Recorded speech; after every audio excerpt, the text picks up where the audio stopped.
बिहार शरीफ के होटल ममता इंटरनेशनल के सभागार में पटेल कुर्मी नवजागरण अभियान के बैनर तले एक बैठक का आयोजन किया गया, जिसकी अध्यक्षता कुर्मी समाज के वयोवृद्ध समाजसेवी श्री नालंद गोपाल जी एवं मंच संचालन पटेल समाज के नेता दिलीप कुमार ने किया।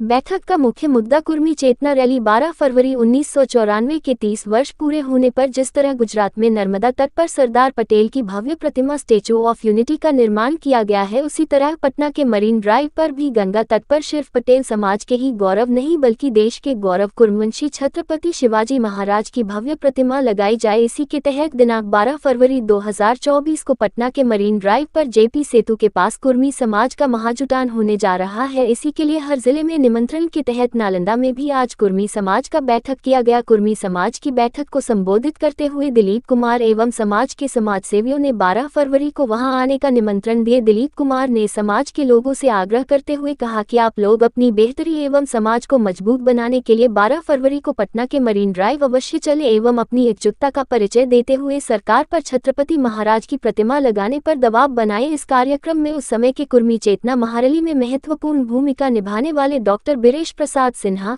अनिल कुमार सिंह, अजय कुमार रॉकेट एवं उनके साथ चल रहे टीम के सदस्यों ने पूरे कुर्मी समाज को कुर्मी चेतना रैली के विषय में विस्तार से जानकारी देते हुए इस कार्यक्रम में भी आने का निमंत्रण दिए। कुर्मी समाज के नौजवानों एवं समाज के समर्पित लोगों ने बिहार शरीफ में पटेल छात्रावास एवं राजगीर में पटेल धर्मशाला की निर्माण की भी बात कही गई। इस पर दिलीप कुमार के द्वारा इन सब बातों पर भी चर्चा के लिए इस कार्यक्रम के बाद अगले महीने बिहार शरीफ में ही कुर्मी समाज की एक बड़ी बैठक करवाने का आश्वासन दिए। इस बैठक में नालंदा जिला के अलावे नवादा जिला से भी बड़ी संख्या में आए कुर्मी समाज के लोग उपस्थित हुए। आज पटेल कुर्मी नवजागरण अभियान के तहत बिहार शरीफ में एक बैठक का आयोजन किया गया, जो सिर्फ और सिर्फ कुर्मी समाज और पटेल समाज से की तरफ से रखा गया था। इसमें हम लोगों के बीच पटना से बहुत सारे गणमान्य अतिथि आए थे, जिन्होंने सन 1994 के कुर्मी चेतना रैली में उस रैली को सफल बनाने में बहुत लोगों की महत्वपूर्ण भूमिका रही थी। आज हम लोग के बीच वो आए थे। उन्हीं के द्वारा ये कहा गया कि 30 वर्ष जो है उसका पूरा हो चुका है। 12 फरवरी 1994 से चल करके 12 फरवरी 2024 को 30 वर्ष पूरा हो चुका है। इसी के उपलक्ष्य में हम लोगों के द्वारा कुर्मी समाज के द्वारा एक जो अभी पटना में नया बना है आपका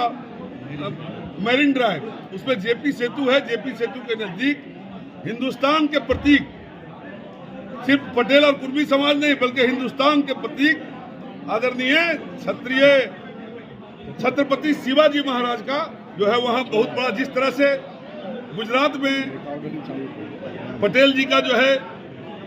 मूर्ति का स्थापना किया गया है, प्रतिमा का स्थापना किया गया है नर्मदा नदी के किनारे, ठीक उसी तरह से हम बिहार में भी गंगा नदी के किनारे अपने पूर्वज छत्रपति शिवाजी महाराज का मूर्ति के स्थापना के लिए ठीक उतना ही बड़ा मूर्ति और उतना ही भव्य जगह, क्योंकि गंगा भी हम लोग क्या पवित्र नदी है, वहाँ जो है उनके लिए हम लोग सरकार से मांग करेंगे और साथ ही समाज के सभी लोग उसमें बढ़ चढ़ के हिस्सा लेकर के 12 फरवरी 2024 को उस जगह पर एक अभियान के तहत जो है महाजुटान करेंगे कुर्मी समाज के लोग। मंत्री और विधायक हैं, आप पटेल भवन आते हैं। देखिए, मंत्री विधायक को समाज से मत जोड़िए। मंत्री विधायक को सभी लोग वोट देते हैं, लेकिन हम लोग यहाँ जो है समाज को लोग एकत्रित हुए हैं। मंत्री विधायक की चर्चा पॉलिटिकल प्लेटफॉर्म पर होती है, ये पॉलिटिकल प्लेटफॉर्म नहीं है। हम लोगों का ये जातीय प्लेटफॉर्म है, इसमें कोई मंत्री विधायक की चर्चा हम लोग नहीं कर रहे हैं। हम लोग जो कुर्मी समाज में शिथिलता इन दिनों आ गई थी, सक्रियता की अभाव हो गया था और मनोबल भी घटता जा रहा था, तो उनको सक्रिय करने के लिए सामाजिक रूप से, राजनीतिक रूप से और उनके मनोबल को बढ़ाने के लिए एक पटेल कुर्मी नवजागरण अभियान की हम लोगों ने शुरुआत की और उसी अभियान के तहत हम लोग पूरे बिहार में घूम रहे हैं और लोगों को जगा रहे हैं, बता रहे हैं कि जागरण क्यों जरूरी है, संगठन क्यों जरूरी है, सक्रियता क्यों जरूरी है। उसी दरमियान जो है 12 फरवरी 94 में जो कुर्मी चेतना महारैली हुई थी, जिसमें इतनी ताकत समाज ने दिखाया था, जिस ताकत के कारण जो है बिहार में सामाजिक राजनीतिक बहुत परिवर्तन हुआ और कुर्मी समाज के पुत्र श्री नीतीश कुमार जो है उस ताकत के बल पर ही सत्ता में आया और सत्ता के शिखर पर गए, मुख्यमंत्री बने। आज 18-19 साल से जो है उस ताकत के सहयोग से सत्ता में बने हुए हैं। तो